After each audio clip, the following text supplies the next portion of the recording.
مولانا العظیم وبلغنا رسوله النبی الکریم الامین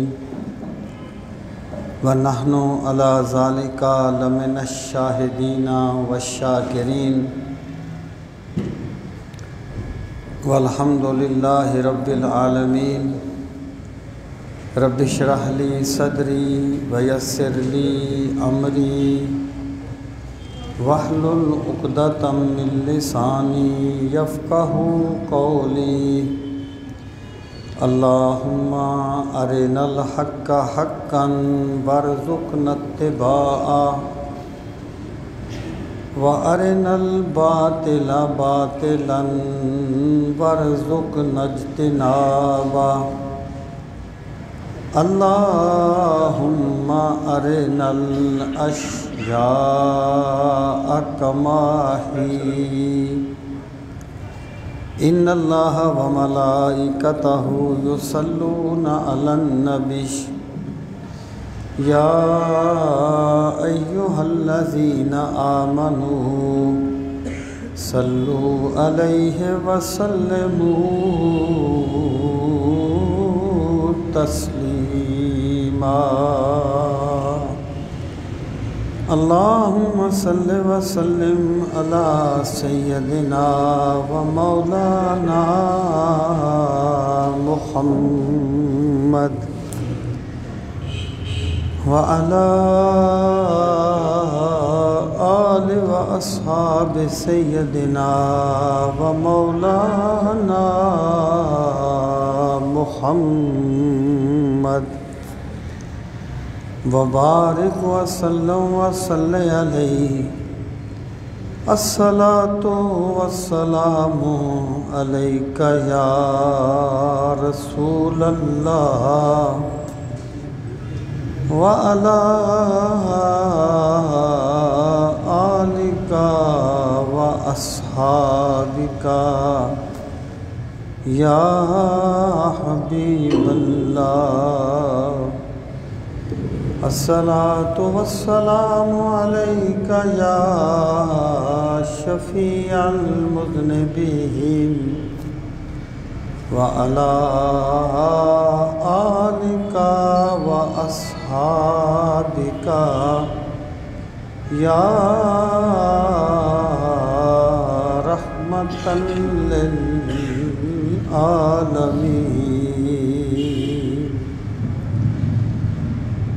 انتہائی عزت و احترام کے لائق قابل تکریم معزز و محترم سامعین کرام، رجب کا مہینہ طلوع ہو چکا ہے اور اس رجب المرجب کی 6 تاریخ کو خواجہ خواجگان حضرت خواجہ معین الدین چشتی اجمیری رحمۃ اللہ تعالی علیہ کا عرس پاک منعقد ہوتا ہے۔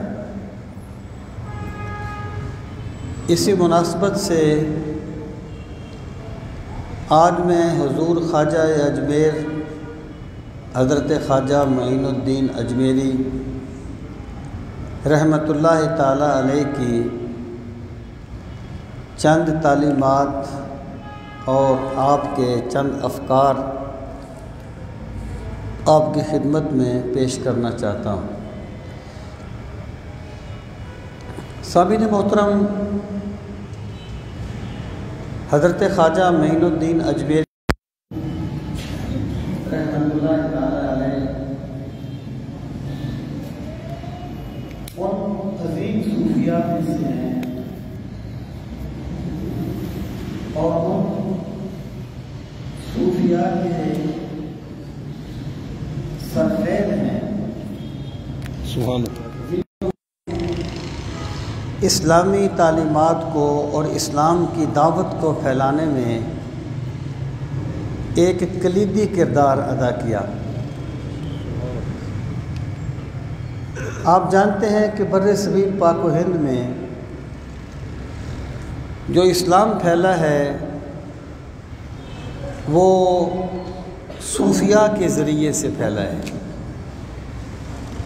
بر صغیر پاک و ہند میں ہی نہیں بلکہ اسلام کو پھیلایا ہی صوفیاء نے ہے، کیونکہ یہ وہ لوگ تھے جو اسلامی تعلیمات کا ایک چلتا پھرتا نمونہ تھے۔ بے شک ان کو دیکھ کر لوگ یہ سوچتے تھے کہ جس اسلام کو ماننے والے لوگ اتنے عظیم لوگ ہیں، وہ اسلام کتنا عظیم مذہب ہوگا اور کتنا عظیم دین ہوگا۔ حضرت خواجہ معین الدین اجمیری رحمۃ اللہ تعالی علیہ نے لاکھوں لوگوں کو مشرف با اسلام کیا۔ آپ کس اسلوب پہ چلتے تھے اور آپ کی تعلیمات جو ہے ان کا محور کیا تھا؟ میں یہ چاہتا ہوں کہ میں ایک نشست جو آپ جانتے ہیں کہ حضرت خواجہ معین الدین اجمیری رحمۃ اللہ تعالی علیہ کے جو ملفوظات ہیں وہ حضرت خواجہ قطب الدین بختیار کاکی رحمۃ اللہ تعالی علیہ نے جمع کیے ہیں دلیل العارفین کے نام سے۔ اس کی جو 12ویں مجلس ہے اس تناظر میں عرض کروں گا کہ حضرت خواجہ غریب نواز رحمۃ اللہ تعالی علیہ کے افکار کیا ہیں اور آپ کس سوچ پہ اور کس نظریے پہ لوگوں کو ڈالنا چاہتے تھے۔ سامعین محترم، حضرت خواجہ قطب الدین بختیار کاکی رحمۃ اللہ تعالی علیہ فرماتے ہیں کہ یہ 12ویں مجلس جامع مسجد میں منعقد ہوئی۔ بہت سے صوفیاء اور بہت سے اہل علم حضرات وہاں موجود تھے، اور یاد رہے کہ یہ حضرت خواجہ قطب الدین بختیار کاکی رحمۃ اللہ تعالی علیہ کی خواجہ صاحب کے ساتھ آخری مجلس تھی۔ آپ فرماتے ہیں کہ ملک الموت کا ذکر چلا تو حضرت خواجہ غریب نواز نے فرمایا کہ اگر موت نہ ہو تو زندگی کی کوئی وقعت نہیں ہے۔ لوگوں کو یہ بات ذرا عجیب لگی کہ موت نہ ہو تو زندگی کی کوئی وقعت نہیں ہے، اس سے کیا مراد ہے؟ تو کسی نے عرض کیا کہ حضرت اس کا کیا مطلب ہے؟ آپ نے فرمایا دیکھو، الموت جسر یوصل الحبیب الی الحبیب، کہ موت ایک پل ہے جو محبوب کو محبوب سے ملا دیتی ہے۔ یعنی موت جو ہے وہ فنائے تام نہیں ہے۔ موت کا یہ مطلب نہیں ہے کہ بندہ مر کے ختم ہو گیا، بلکہ موت جو ہے وہ ایک زندگی کا مرحلہ ہے کہ بندہ اس دنیا سے اگلے مرحلے میں چلا جاتا ہے، اور جب بندہ اس دنیا کو چھوڑتا ہے، اگر وہ اللہ سے محبت کرنے والا ہو، اگر اس کا دل اپنے مولا کی محبت سے آباد ہو، تو پھر موت اس کے لیے الموت جسر یوصل الحبیب الی الحبیب، موت ایک پل ہے جو محبوب کو محبوب سے ملا دیتی ہے۔ سامعین محترم، پہلے تو ہمیں اسی بات پہ غور کرنا چاہیے کہ ملا علی قاری نے، حضرت محدث علی قاری جنہیں ملا علی قاری کہا جاتا ہے، شرح و شفا میں لکھا ہے کہ لیسا ہناک موت ولا فوت بل انتقال من حال الی حال، کہ جب کوئی بندہ اللہ سے وابستہ ہو جاتا ہے تو پھر وہ عرفی موت اور عرفی فوت سے اللہ اسے محفوظ کر لیتا ہے۔ بل انتقال من حال الی حال، وہ تو صرف ایک حالت سے دوسری حالت کی طرف منتقل ہوتا ہے، یعنی اس پہ موت طاری ہوتی ہے، اس کا انکار نہیں ہے، موت اس پہ طاری ہوتی ہے، لیکن اس کی موت جو ہے وہ وصال یار کا پیغام ہوتی ہے، اس کے لیے وہ مصیبتوں کا گھر نہیں ہوتی، بلکہ اپنے محبوب ازلی سے ملاقات کا ذریعہ بن جاتی ہے۔ جیسا کہ حضرت بلال رضی اللہ تعالیٰ عنہ کے بارے میں آتا ہے کہ جب ان کے وصال کا وقت آیا تو ان کی اہلیہ وہاں موجود تھی، وہ کہنے لگی واہ اسفا، ہائے افسوس کا وقت ہے کہ آپ ہمیں چھوڑ کے جا رہے ہیں۔ آپ نے فرمایا یوں نہ کہہ، واہ تربا، ہائے خوشی کا مقام آ گیا ہے، اولاکی غدن محمدن و احبہ، میری موت آئے گی، میں اپنے محبوب کملی والے سے ملاقات کروں گا، سرکار کے صحابہ سے ملاقات کروں گا، اپنے دوستوں سے ملاقات کروں گا۔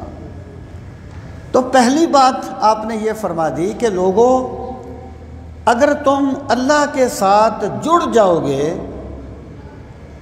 تو پھر تم موت کو وصال یار کا پیغام سمجھو گے، وصال یار کا پیغام سمجھو گے۔ ایسے واسطے سائم چشتی نے کہا تھا، ایسے واسطے سائم ہر ویلے میں تے موت نو واجہ ماردا واں، سنیا اے کملی والے دا وچ قبر نظارہ ہوئے گا۔ تو موت کی حیثیت جو ہے وہ بدل جاتی ہے۔ سامعین محترم، یہاں پر میں یہ بات عرض کروں کہ جب رسول کریم صلی اللہ تعالیٰ علیہ وآلہ وسلم کے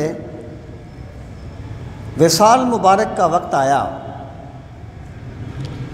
تو رسول کریم صلی اللہ تعالیٰ علیہ وآلہ وسلم کے بدن پاک پر پسینہ آ رہا تھا۔ لوگ اسے اس طرح بیان کرتے ہیں کہ یہ سکرات موت کی سختیاں تھیں جن کی وجہ سے سرکار کو پسینہ آ رہا تھا، جبکہ حقیقت یہ ہے کہ رسول کریم صلی اللہ تعالیٰ علیہ وآلہ وسلم نے فرمایا کہ جب ایک برے بندے کی موت کا وقت آتا ہے، آپ نے ایک تشبیہ دی اور فرمایا کہ جب برے بندے کی موت کا وقت آتا ہے تو اس کی جان اتنی مشکل سے نکلتی ہے جیسے ایک باریک کپڑا کسی خاردار جھاڑی پہ ڈال دیا جائے، اس کپڑے کو کھینچا جائے، جیسے وہ کپڑا چکنا چور ہو جاتا ہے، ریزہ ریزہ ہو جاتا ہے، ایسے ہی برے بندے کی جب روح نکلتی ہے تو اس کا وجود ٹوٹ پھوٹ کا شکار ہو جاتا ہے، اس پر اتنی سختیاں طاری ہوتی ہیں۔ لیکن جو نیک لوگ ہوتے ہیں ان کی موت اس طرح نہیں آتی۔ یہ موت میرے رب کا ایک راز ہے، ہم اس کو نہیں سمجھ سکتے، ہمیں ان اصولوں کی روشنی میں بات کو سمجھنا ہوگا۔ تو سرکار نے فرمایا جب نیک بندے کی موت آتی ہے تو اس کی روح اس طرح نکلتی ہے کما تسیل القطرۃ من السقا، جیسے مشک سے پانی کا قطرہ نیچے گر جاتا ہے۔ اقبال نے کہا تھا نشان مرد مومن باتو گویم جو مر گایت تبسم بر لبے او، بندے میں تجھے بتاؤں کہ بندہ مومن کی نشانی کیا ہے؟ بندہ مومن کی نشانی کوئی لمبے چوڑے اعمال نہیں ہیں، پتہ اس وقت چلتا ہے کہ جب اس کی موت کا وقت آتا ہے تو اس کے ہونٹوں پہ تبسم ہوتا ہے، اس کو محبوب ازلی کی طرف سے آواز آتی ہے کہ بندے پلٹ آ میری بارگاہ میں تجھ سے راضی ہو گیا ہوں۔ اللہ اپنا جمال بے نقاب کر دیتا ہے، جسے دیکھ کے اس کے ہونٹوں پہ تبسم آ جاتا ہے۔ تو حضرت خواجہ غریب نواز نے فرمایا موت نہ ہو تو زندگی کی کوئی وقعت نہیں ہے، کیونکہ الموت جسر یوصل الحبیب الی الحبیب، موت ایک پل ہے جو محبوب کو محبوب سے ملا دیتی ہے۔ سامعین محترم، تو میں یہ عرض کر رہا تھا کہ رسول کریم صلی اللہ تعالیٰ علیہ وآلہ وسلم کہ بدن پاک پہ جو پسینہ آتا تھا وہ سکرات موت کی سختیوں کی وجہ سے نہیں تھا۔ سکرات موت کی سختیاں تو انشاءاللہ اس پر بھی نہیں آتی جو میرے نبی کی سچی غلامی میں ہوتا ہے۔ حضرت شیخ عبد القادر جیلانی فرماتے ہیں کہ یہ جو پسینہ تھا نا، یہ وصال محبوب کا پسینہ تھا۔ جب ایک بندہ اپنے محبوب سے ملتا ہے نا تو کسی محبت والے سے پوچھو کہ اس پہ کیا بیتتی ہے۔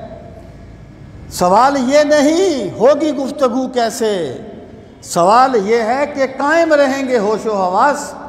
جب ایک بندہ ملتا ہے تو اس کے دل پہ جو بیتتی ہے وہ کوئی محبت والا بتا سکتا ہے۔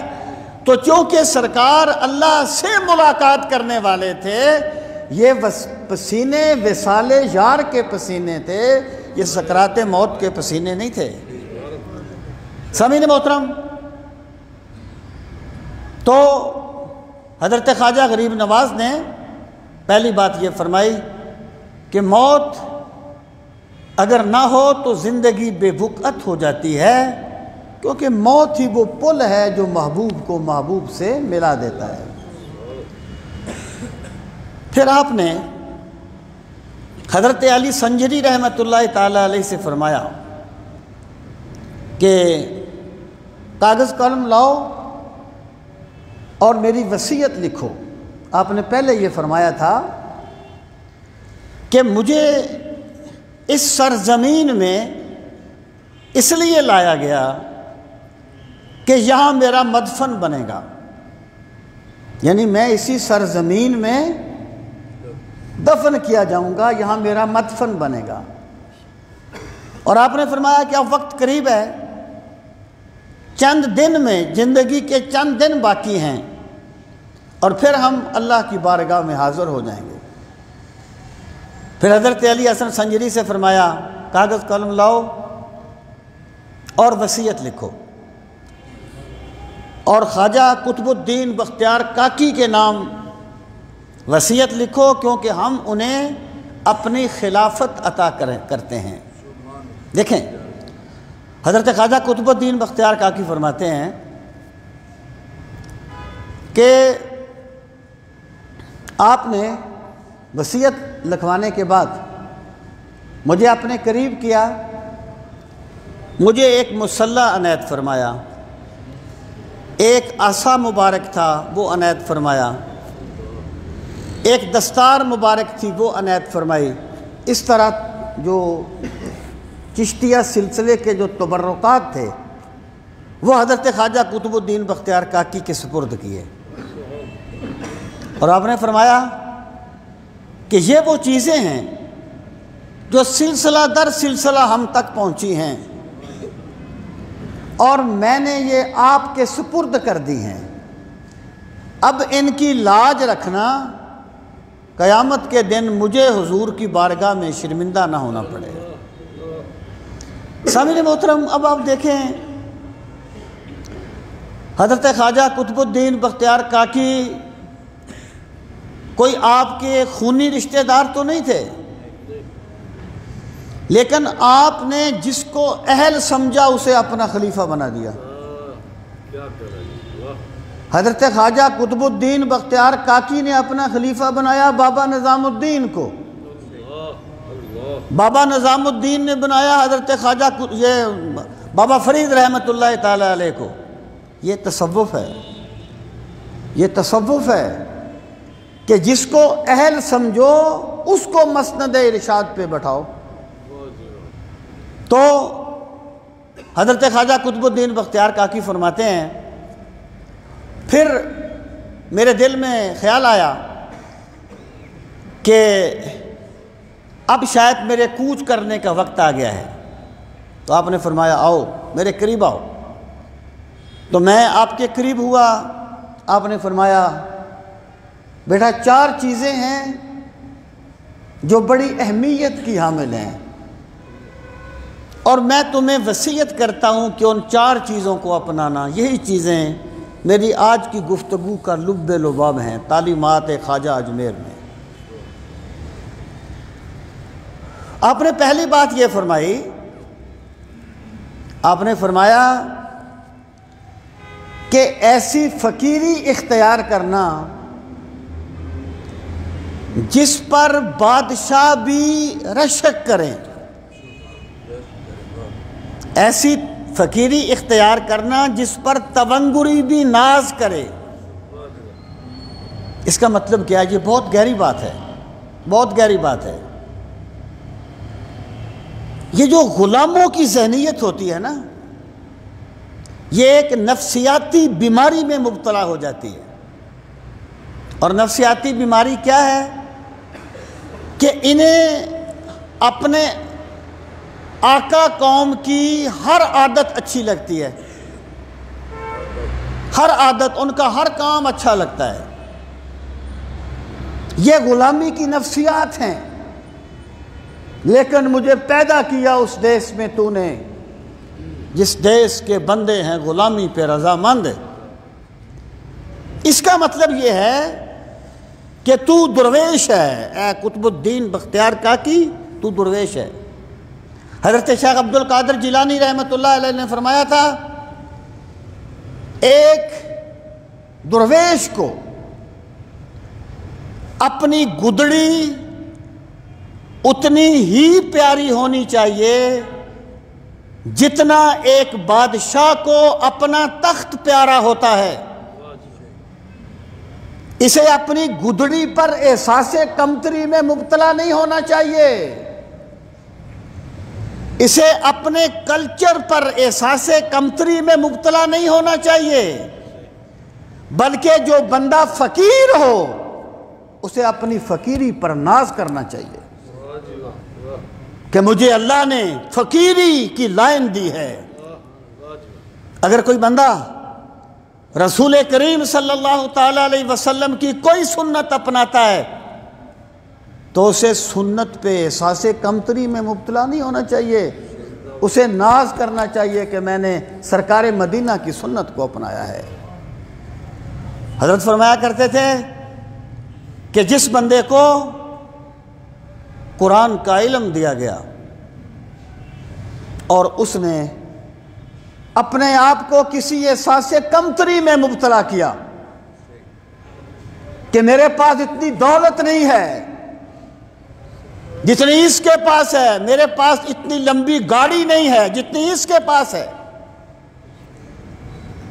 یا میرے پاس وہ منصب نہیں ہے مادی جو اس کے پاس ہے۔ جس بندے کو اللہ نے قرآن کا علم دیا اور اس نے اپنے آپ کو احساس کمتری میں مبتلا کیا، اس نے نعمت قرآن کی بے قدری کی ہے، اس نے قرآن کی نعمت کی قدر نہیں کی۔ سامعین محترم، لوگوں کے مختلف کلچر ہیں، ہر بندہ جب دین کے ساتھ وابستہ ہونے میں ایک فخر محسوس کرے گا نا، تو اس کا مطلب یہ ہے اس نے فقیری کی قدر کی ہے، اس نے درویشی کی قدر کی ہے۔ یہ نہیں ہے کہ بندہ یہ کہے کہ فلاں اس طرح کرتا ہے تو میں بھی اس طرح کروں گا، بے شک وہ جتنا بھی دین سے دور جاتا رہے، یہ بات نہیں ہے۔ تو اس فرمان کا مطلب یہ تھا کہ اللہ نے تمہیں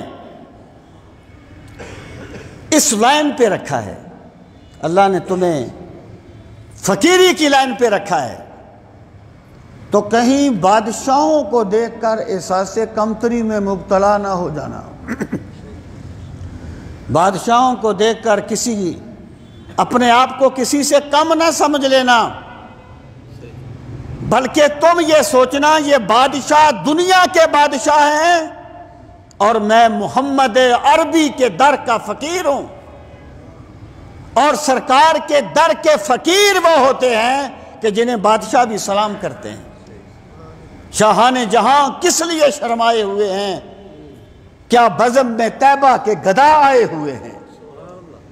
یہی وجہ ہے کہ جو اہل تصوف تھے، ایک تو یہ ہے نا کہ کسی بادشاہ کے پاس کچھ بیان کرنے کے لیے جانا، یہ تو دعوت و تبلیغ کا ایک پہلو ہے، لیکن فیصلہ بندے کا ضمیر کرے گا کہ میں کس لیے جا رہا ہوں۔ بادشاہ کے پاس جانا کچھ واضح کرنے کے لیے، اس کی غلطی بیان کرنے کے لیے، اس پر کوئی چیز واضح کرنے کے لیے، یہ تو ایک معمول چیز ہے۔ لیکن کوئی بندہ فقیر، حقیقی فقیر، فقیری کے روپ میں دنیا کا تاجر نہیں، تصوف کے روپ میں خواہش پرست نہیں، جو حقیقت میں فقیر ہو،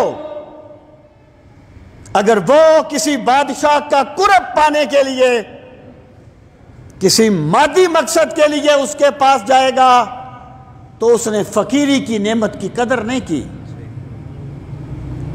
حضرت نے فرمایا ایسی فقیری اختیار کرنا جس پر تونگری بھی ناز کرے، اپنے آپ کو کسی سے کم تر نہ سمجھنا، تمہیں اللہ نے اپنے در کا فقیر بنایا ہے۔ حضرت خواجہ قطب الدین بختیار کاکی رحمۃ اللہ تعالیٰ علیہ، آپ جانتے ہیں دہلی میں رہتے تھے، حضور خواجہ غریب نواز اجمیر میں تھے۔ آپ ایک مرتبہ دہلی میں تشریف لائے حضرت، اور یاد رہے کہ سلطان شمس الدین التمش حضرت خواجہ قطب الدین بختیار کاکی کا مرید تھا۔ حضرت خواجہ غریب نواز دہلی تشریف لائے، اور آپ کا ارادہ یہ تھا، حضرت خواجہ قطب الدین بختیار کاکی کا، کہ سلطان شمس الدین التمش بھی آپ سے ملاقات کرے۔ بادشاہ ہے نا جی، مرید بھی ہے، یعنی حضرت خواجہ قطب الدین بختیار کاکی کو تو اس سے غرض نہیں تھی، اس کی بادشاہی سے، لیکن وہ مرید تھا۔ اور حضرت خواجہ قطب الدین بختیار کاکی رحمۃ اللہ تعالیٰ علیہ کی صحبت نے اور ان کے فیض نے شمس الدین التمش کو بادشاہ ہوتے ہوئے فقیر بنا دیا تھا۔ وہ بڑی مشہور بات ہے کہ جب حضرت خواجہ قطب الدین بختیار کاکی کا انتقال ہوا نا، تو آپ نے فرمایا میرا جنازہ وہ شخص پڑھائے گا جس میں 3 شرطیں پائی جائیں، 3 شرطیں پائی جائیں، اس کی کبھی عصر کی سنتیں قضا نہ ہوئی ہوں، کبھی تکبیر اولیٰ فوت نہ ہوئی ہو، اور اس کی نظر کبھی غیر محرم کی طرف نہ اٹھی ہو۔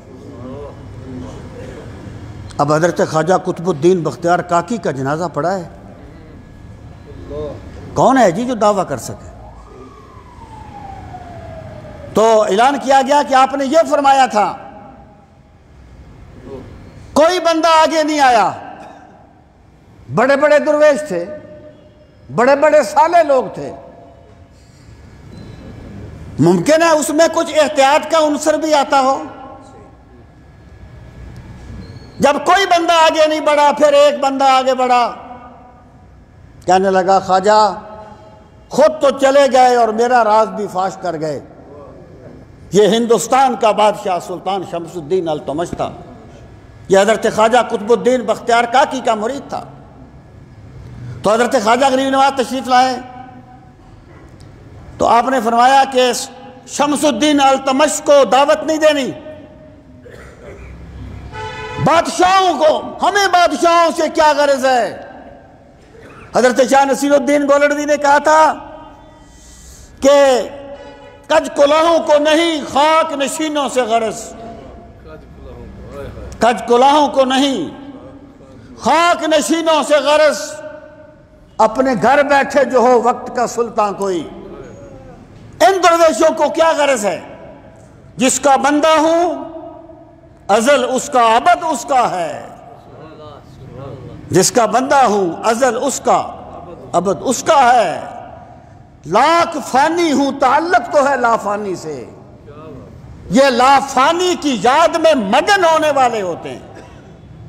بہرحال حضرت خواجہ غریب نواز دہلی میں تشریف لائے۔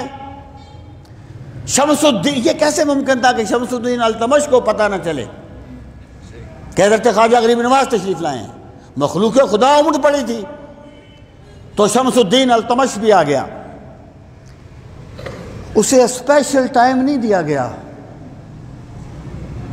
یہ نہیں ہے کہ بادشاہ سلامت ہیں، خدا کی قسم لوگ تو نذرانے دے کے ٹائم کا تعین کرتے ہیں،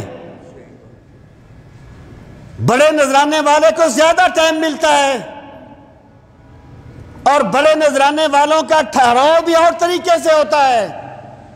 یہ صوفیاء کی تعلیمات نہیں ہیں، یہ کوئی دنیا دار ہوگا جو تصوف کے روپ میں دنیا داری کما رہا ہے، جلب زر کا دھندا کر رہا ہے۔ شمس الدین التمش لائن میں لگ گیا جیسے دوسرے لوگ لگے ہوئے تھے۔ اس نے اپنی باری پر آپ سے ملاقات کی، آپ نے فرمایا شمس الدین التمش اپنی رعایا پہ ظلم نہ کرنا،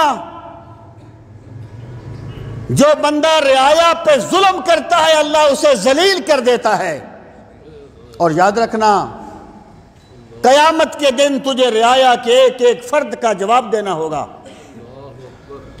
شمس الدین التمش سن کے رویا، اور سوانے نگار کہتے ہیں کہ حضرت خواجہ سے ملاقات کے بعد اس کی زندگی میں ایک بہت بڑا ٹرن آ گیا تھا۔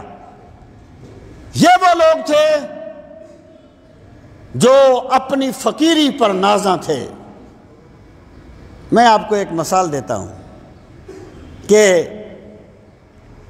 ہم جو مدارس کے لوگ ہوتے ہیں نا، مدارس کے لوگ، ہم سر پہ ٹوپی پہنتے ہیں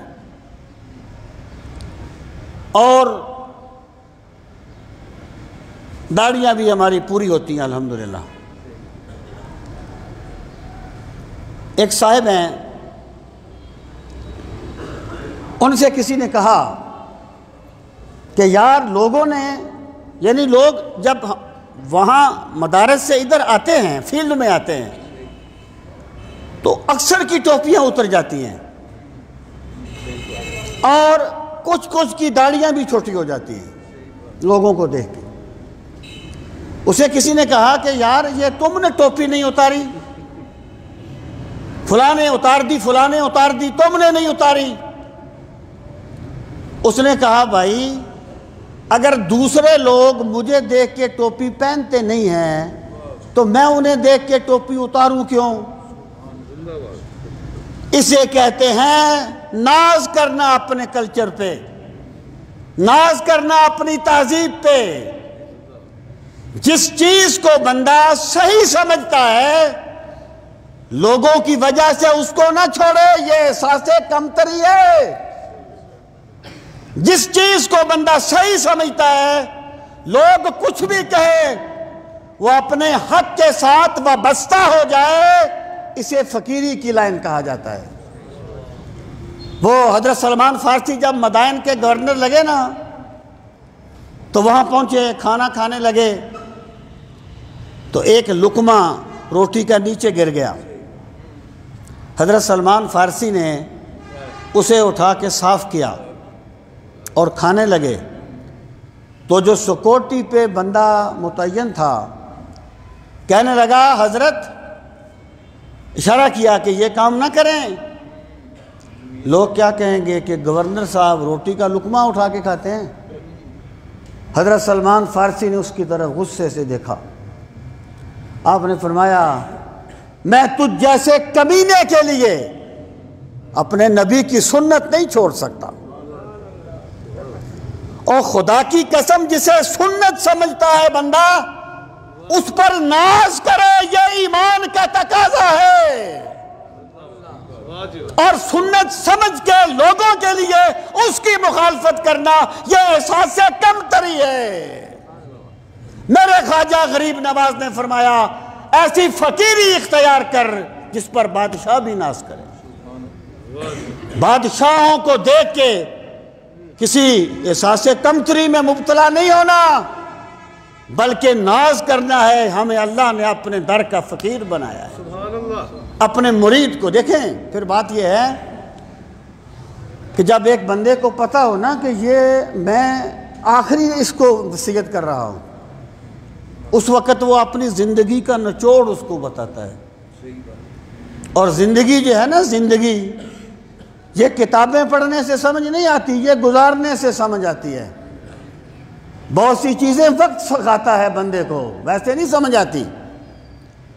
تو پہلی بات یہ فرمائی، اور ہمیں اس پہ ذرا غور کرنا چاہیے کہ حق کے ساتھ وابستگی پر ناز کرنا چاہیے، یہ ہے تصوف۔ اور دوسری بات یہ فرمائی کہ بھوکوں کو کھانا کھلانا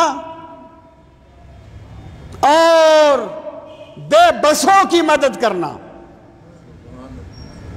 یہ جو عبادت ہے نا، بھوکوں کو کھانا کھلانا، یہ تصوف کی ریت ہے۔ حضرت شیخ عبد القادر جیلانی حضور غوث پاک رحمۃ اللہ تعالی علیہ فرماتے ہیں کہ میں نے تمام اعمال کو دیکھا، اللہ کی بارگاہ میں کون سا عمل زیادہ مقبول ہے۔ فتشت الاعمال کلھا، میں نے تمام اعمال کو دیکھا، پھر میں اس نتیجے پر پہنچا کہ بھوکوں کو کھانا کھلانے سے بڑھ کر اللہ کو کوئی عمل قبول نہیں ہے، اللہ کی بارگاہ میں کسی چیز کی قدر نہیں ہے۔ یہ جو غربہ پروری ہے، بھوکوں کو کھانا کھلانا ہے، یہ تصوف کی ریت ہے۔ اسی لیے فقیروں کے لنگر آج بھی چلتے ہیں، آج بھی چلتے ہیں، اور کتنے بھوکے، کتنے ضرورت مند لوگ جا کر فقیروں کے لنگروں سے آج بھی سیراب ہوتے ہیں۔ سامعین محترم، دونوں حضرت خواجہ غریب نواز کے سلسلے کے بزرگ ہیں۔ ان دونوں نے آپس میں طے کیا کی باتیں ہیں، اور یقین بازاروں میں نہیں ملتا، اللہ سے مانگنے سے ملتا ہے، یا یقین والوں کے پاس بیٹھنے سے ملتا ہے، یا کتاب یقین سے تعلق قائم کرنے سے ملتا ہے۔ حضرت بابا فرید کا وصال پہلے ہو گیا، حضرت خواجہ حمید الدین ناگوری رحمۃ اللہ تعالی علیہ، اور ایک رکا لکھا، چٹ لکھی۔ حضرت ایک وعدہ فرمایا تھا، آج ایفا کا وقت ہے، اور مزار پاک پر چادر کے نیچے رکھ دیا۔ دوسرے دن جب گئے، وہاں ایک شعر یہ تھا کہ جملہ فنون شیخ نیر زد بقام خس، نیر زد بقام خس، راحت و دل رساں کے ہمی مشرب است و بس، کہ شیخ کے جملہ فنون، علوم و فنون کسی کام نہیں آئے، بس محتاج بندوں کی خدمت کر، بے بسوں کی خدمت کر، کہ اللہ کو اس سے بڑھ کے کوئی عمل محبوب نہیں ہے۔ ایک غریب کسان کا حق دلانے کے لیے اجمیر سے دہلی بھی ایک مرتبہ تشریف لائے تھے، کیونکہ ایک بے بس کو اس کا حق نہیں مل رہا تھا، اور کسی ضرورت مند کی ضرورت کو پورا کرنے کے لیے اس کے ساتھ جانا بہت بڑی عبادت ہے۔ رسول کریم علیہ السلام نے فرمایا، کان اللہ فی حاجتہ ما کان العبد فی عون اخی، او کما قال، کہ جب تک ایک بندہ کسی بندے کی مشکل حل کرنے میں لگا رہتا ہے، اللہ اس کی مشکلیں آسان فرماتا رہتا ہے۔ تو دوسری بات یہ فرمائی تھی، غریبوں کو لوٹنا نہیں ہے، بے بسوں کو لوٹنا نہیں ہے۔ اگر کوئی بندہ بڑے بڑے بظاہر بڑے بڑے چلے کاٹتا ہے لیکن ہیلے بہانوں سے غریبوں کو لوٹتا ہے تو وہ صوفی نہیں ہے، وہ مذہبی ٹیررسٹ ہے، وہ مذہبی تاجر ہے، لوٹتا ہے لوگوں کو۔ سامعین محترم، تیسری بات حضرت خواجہ غریب نواز نے اپنے خلیفہ حضرت خواجہ قطب الدین بختیار کاکی کو یہ فرمائی کہ مصیبت میں بھی مسرور نظر آیا کرو، مصیبت میں بھی مسرور نظر آیا کرو۔ یہ اس کو تصوف میں تسلیم و رضا کہا جاتا ہے، اللہ کا فیصلہ ہے۔ اگر نعمت مل گئی خدا نے عطا کی، آزمائش آ گئی یہ بھی اللہ کی طرف سے ہے، محبوب کی طرف سے ہے۔ محبوب پتھر مارے تو پھر بھی پھول ہے، پھول مارے تو پھر بھی پھول ہے۔ مصیبت میں مسرور نظر آیا کرو۔ سامعین محترم، یہ جو تسلیم و رضا کا مقام ہے نا، یہ بڑا گہرا مقام ہے۔ حضرت شیخ عبد القادر جیلانی حضور غوث پاک فرماتے ہیں،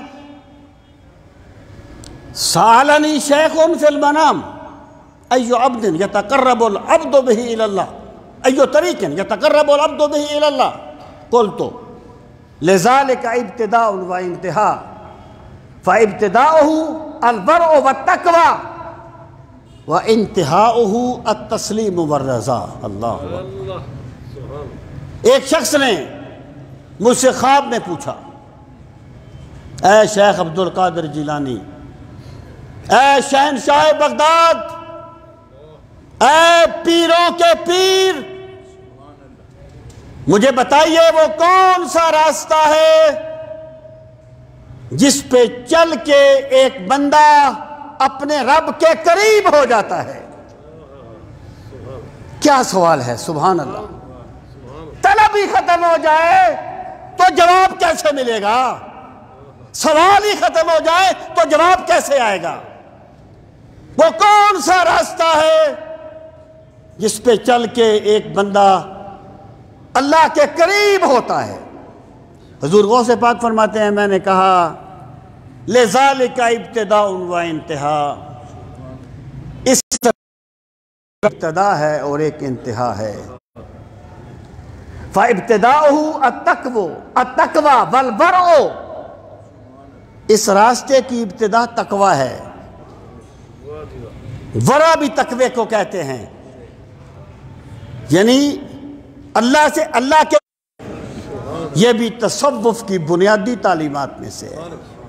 وہ کسی نے کہا تھا، ایک آزاد نظم ہے، میں نے ممتاز مفتی کی کتاب لبیک میں پڑھی تھی، اس نے کہا جب کھینچ کے آہے سرد کہتا ہے کوئی بندہ، یعنی ایک بندہ پہلے ٹھنڈی آہ کھینچتا ہے۔ آپ جانتے ہیں ٹھنڈی آہ میں ایک شکوہ چھپا ہوتا ہے، ٹھنڈی آہ میں ایک شکوہ ہوتا ہے۔ جب کھینچ کے آہے سرد کہتا ہے کوئی بندہ، کیا کہتا ہے؟ جس حال میں بھی رکھے صد شکر ہے مولا کا۔ پہلے ٹھنڈی آہ کھینچتا ہے، پھر کہتا ہے جس حال میں بھی رکھے صد شکر ہے مولا کا۔ میں سوچنے لگتا ہوں یہ شکر کیا اس نے یا تانا دیا اس نے رضا کے دو عالم کو؟ اگر شکر ہے تو پھر ٹھنڈی آہ کیوں کھینچتا ہے؟ سامعین محترم، ایک مرتبہ حضرت خواجہ غریب نواز نے فرمایا کہ حضرت حسن بصری، حضرت رابعہ بصری اور حضرت شہاب الدین سہروردی بیٹھے ہوئے تھے، کہنے لگے محبت الہی کی علامت کیا ہے؟ کیا علامت ہے کہ ہم اللہ کے محبت میں سچے ہیں؟ تو حضرت حسن بصری نے کہا حضرت محبت الہی کی علامت یہ ہے کہ بندے پہ جو بھی حالات بیتے بندہ ان پہ صبر کرے۔ حضرت رابعہ بصری نے کہا اس میں خودی کی بو آتی ہے کہ میں صبر کرتا ہوں، اس میں ایک خودی کی بو ہے۔ حضرت شہاب الدین سہروردی نے کہا کہ اس کی علامت یہ ہے کہ بندے پر جیسے بھی حالات آئیں بندہ اللہ کے فیصلے پہ راضی ہو۔ حضرت رابعہ بصری نے کہا ٹھیک ہے، لیکن بات اس سے بڑی چاہیے۔ لوگوں نے کہا آپ بتائیے۔ کہنے لگی بندہ اللہ کی محبت میں اتنا ڈوبا ہوا ہو اسے حالات کا پتہ ہی نہ چلے کہ کیا ہوا ہے، اس کو محبت الہی کہا جاتا ہے۔ حضرت خواجہ غریب نواز فرماتے ہیں یہ بات میں اس سے اتفاق کرتا ہوں، تسلیم و رضا کے باب کی یہ بہترین تعویل ہے، یہ بہترین توجیہ ہے۔ تو تیسری بات آپ نے یہ فرمائی کہ مصیبت میں مسرور نظر آنا۔ اگر طبی طور پر کوئی حالات گزریں اسلام اس پہ گرفت نہیں کرتا، اور حضرت ابراہیم کے وصال پر رسول کریم علیہ السلام کی آنکھوں میں جو آنسو آئے تھے وہ ہم غریبوں کے لیے سنت قائم کرنے کے لیے تھے۔ اللہ نے فرمایا وَخْفِضْ جَنَاحَكَ لِمَنِ اتَّبَعَكَ مِنَ الْمُؤْمِنِينَ، میرے نبی اپنے پروں کو نیچا کر دیجئے۔ اگر سرکار اپنے مقام پر پرواز کرتے پھر حالات بڑے مختلف ہوتے۔ اور چوتھی بات حضرت خواجہ غریب نواز نے حضرت خواجہ قطب الدین بختیار کاکی کو آپ نے انہیں چوتھی بات یہ فرمائی کہ برے کے ساتھ بھلائی کرنا، برے کے ساتھ برائی نہیں، برے کے ساتھ بھی بھلائی کرنا، یہ بھی تصوف کی ایک ریت ہے۔ حضرت بابا نظام الدین نے فرمایا تھا لوگ کہتے ہیں جو ہمارے راستے میں کانٹے بچائے گا ہم بھی اس کے راستے میں کانٹے بچائیں گے، جو ہمارے راستے میں پھول بچائے گا ہم بھی اس کے راستے میں پھول بچائیں گے۔ فرمایا لیکن فقیر کا مشرب یہ نہیں ہے بیٹا، اگر وہ بھی کانٹے بچائے تم بھی کانٹے بچانا شروع کر دو تو سارے راستے کانٹوں سے بھر جائیں گے۔ ہمارا طریقہ یہ ہے کہ جو پھول بچائے اس کے لیے بھی پھول بچاتے ہیں، جو کانٹے بچائے اس کے لیے بھی پھول بچاتے ہیں۔ جب حضرت خواجہ غریب نواز کو قتل کرنے کے لیے ایک بندہ آیا تھا نا، اور وہ آپ کو بھیجا گیا تھا، پلاننگ کے تحت بھیجا گیا تھا، آپ نے نور ولایت سے اس کی نیت کو جان لیا تھا، اور لوگ بیٹھے ہوئے تھے، وہ بڑا عقیدت مند بن کے بیٹھ گیا اور سوال جواب کرنے لگا، لوگ ایک ایک کر کے جانے لگے۔ اب حضرت خواجہ غریب نواز نے جب سارے چلے گئے نا، آپ نے فرمایا تو جس نیت سے آیا ہے وہ کام کر لے تاکہ تجھے وہ انعام مل جائے جو راجپوت نے دینا ہے۔ وہ آپ کے قدموں میں گر پڑا، اس نے توبہ کی اور وہ حضرت خواجہ کے مقربین میں شامل ہوا، اور پھر مکہ مکرمہ میں وہ مدفون ہوا تھا بعد میں۔ تو یہ تصوف ہے کہ برائی کے جواب میں برائی نہیں، یہ تو برابری ہے، یہ تو تجارت ہے کہ بندہ کہے میں اچھائی کے جواب میں اچھائی کروں گا، بلکہ برائی کے جواب میں بھی اچھائی کی جائے، یہ تصوف کے بنیادی اصولوں میں سے۔ حضرت خواجہ قطب الدین بختیار کاکی فرماتے ہیں اس کے بعد میں نے اجازت مانگی، میں آ گیا۔ جب مجھے دہلی آئے 40 دن گزرے تو مجھے پتہ چلا کہ میرے آنے کے 20 دن بعد حضرت خواجہ کا وصال ہو گیا تھا۔ کہتے ہیں میں ایک کیفیت میں اپنے مصلے پر ہی سو گیا، میں نے خواب دیکھا خواجہ غریب نواز رب کے عرش پہ کھڑے ہیں اور فرماتے ہیں قطب الدین میرے رب نے مجھے بخش دیا ہے، اب میں یہاں فرشتوں کے ساتھ رہتا ہوں۔ سامعین محترم، یہ تھی حضرت خواجہ قطب الدین بختیار کاکی کی آخری مجلس جو حضرت خواجہ غریب نواز کے ساتھ ہوئی، جس کا مفہوم میں نے آپ کی خدمت میں عرض کیا۔ اس تناظر میں ہم سمجھ سکتے ہیں کہ تصوف کی تعلیمات کیا ہوتی ہیں اور صوفی کس چیز کی تعلیم دیتے ہیں۔ اللہ تعالی ہم سب کو اہل تصوف کے ساتھ ایک زندہ عقیدت نصیب فرمائے۔ وما علینا الا البلاغ المبین۔